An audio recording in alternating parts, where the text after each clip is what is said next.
কক্সবাজার সমুদ্র সৈকতের হিমছড়ি পয়েন্টে গোসল করতে নেমে চট্টগ্রাম বিশ্ববিদ্যালয়ের এক শিক্ষার্থীর মর্মান্তিক মৃত্যু হয়েছে।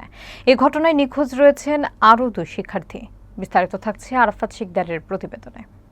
মঙ্গলবার সকালে হিমছড়ি পয়েন্টে ভেসে আসা মরদেহটি উদ্ধার করা হয় বলে নিশ্চিত করেছেন হিমছড়ি পুলিশ ফাঁড়ির ইনচার্জ এসআই সোমনাথ বসু।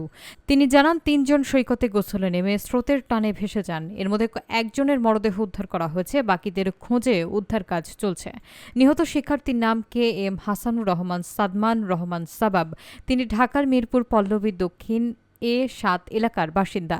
নিখোঁজ 2 শিক্ষার্থী হলেন অরিত্র হাসান, বগুড়া সদরের দক্ষিণ চনচুনিয়া এলাকার আমিনুল ইসলামের ছেলে, এবং আসিফ আহমেদ, বগুড়া সদরের নারুলি দক্ষিণ এলাকার রফিকুল ইসলামের ছেলে।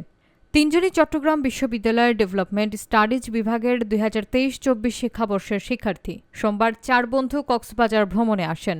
পরদিন সকালে 3 জন সমুদ্রে গোসলে নামলে তারা নিখোঁজ হন। বাকি একজন সৈকতে না নামায় প্রাণে বেঁচে যান। কক্সবাজার ট্যুরিস্ট পুলিশের অতিরিক্ত ডিআইজি আপেল মাহমুদ জানান, নিখোঁজদের উদ্ধারে কোস্টগার্ড, ফায়ার সার্ভিস ও ট্যুরিস্ট পুলিশের বিশেষ টিম কাজ করছে। এ ঘটনায় নিহতের পরিবার এবং বিশ্ববিদ্যালয় জুড়ে শোকের ছায়া নেমে এসেছে। ঘুম থেকে উঠে সাগর পাড়ে আসছি ছবি তোলার জন্য। তো এখন ছবি তুললাম, ঘুরলাম। তারপর আমরা এখন রিসোর্টে যাব। তাই একটা বন্ধুর নাম শাবাব, ওই বলতেছে যে ও একটা ছবি তুলবে। তো আমাদের ক্যামেরা সবচেয়ে ভালো ছিল অরিত্রর। এখন অরিত্রকে বলতেছে আমরা একটা ছবি তুলে দাও। অরিত্র ছবি তুলতেছে। এখন ওই সময় ওখানে স্থানীয় যে মানুষরা আছে ওরা বারণ করতেছে, আমরাও বারণ করতেছি, বন্ধু তোরা সাঁতার জানিস না, তোরা উপরে আয়। তারপরে এক সময় খুব বৃষ্টি আসে। তো আমার বৃষ্টির জন্য আমরা একটু অসুস্থ, সেজন্য আমি উপরে আসতেছি। আমি বললাম যে আমি উপরে আসি, তোরা আয়, তাড়াতাড়ি আয়।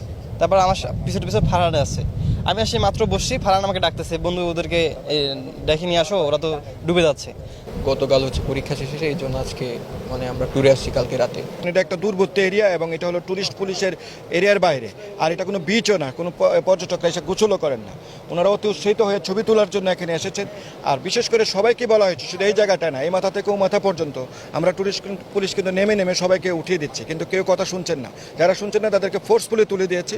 সুগন্ধা, লাবণী এবং কলাতলি বিচে কিন্তু এই ধরনের ঘটনা আমরা আর ঘটতে দিচ্ছি না। কিন্তু হঠাৎ করে ওনারা এই দিকে কেন আসলেন এবং সাঁতার জানেন না, বন্ধুর নিষেধাজ্ঞা থাকা সত্ত্বেও বন্ধুরা বলেছে যে না নামার জন্য, তারপর ওনারা নেমেছেন। এটা নিতান্তই দুঃখজনক এবং প্যাথেটিক। তো আপনার মাধ্যমে সবাইকে জানাতে চাই যে যারা সাঁতার জানবেন না, প্লিজ এই সমুদ্রে নামবেন না এবং বিচে যাবেন না।